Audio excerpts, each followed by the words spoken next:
कुबेर का अहंकार और गणेश।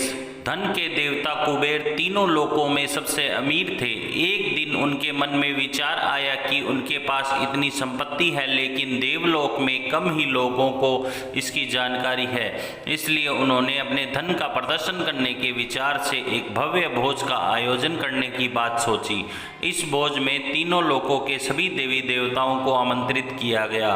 भगवान शिव कुबेर के इष्ट देवता थे, इसलिए भगवान शिव का आशीर्वाद लेने कुबेर कैलाश गए और भगवान शिव से कहा, प्रभु, आज मैं सभी लोकों में सबसे ज़्यादा धनवान हूँ। यह सब आपकी कृपा से ही संभव हो पाया है। अपने निवास पर एक बड़े भोज का आयोजन करने जा रहा हूँ। कृपया आप परिवार सहित भोज में पधार कर मुझे अपनी कृपा से अनुग्रहित करें।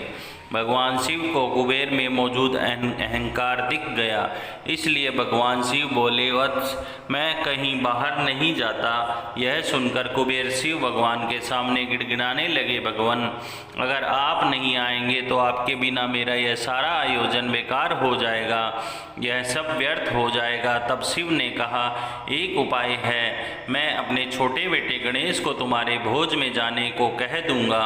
कुबेर संतुष्ट होकर लौट आए और समय पर कुबेर ने अपने निवास में भव्य भोज का आयोजन किया।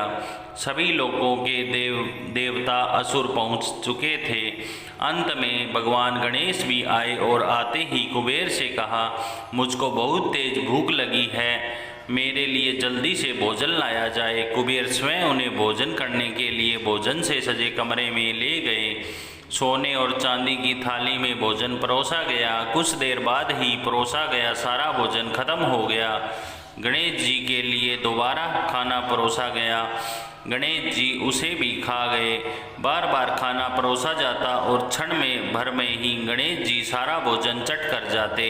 थोड़ी ही देर में हजारों देवी देवता और असुर के लिए बना भोजन खत्म हो गया, लेकिन भगवान गणेश का पेट नहीं भरा।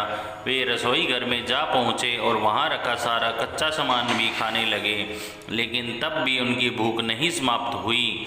जब सभी खाद्य वस्तुएं खत्म हो गई तो भगवान गणेश ने कुबेर से कहा, जब तुम्हारे इस भोज में मुझे खिलाने के लिए कुछ था ही नहीं तो तुमने मुझे अपने भोज में न्योता क्यों दिया था।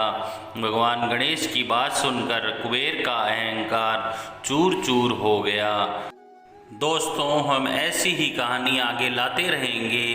प्लीज़ चैनल को लाइक करें, शेयर करें और सब्सक्राइब करें। धन्यवाद।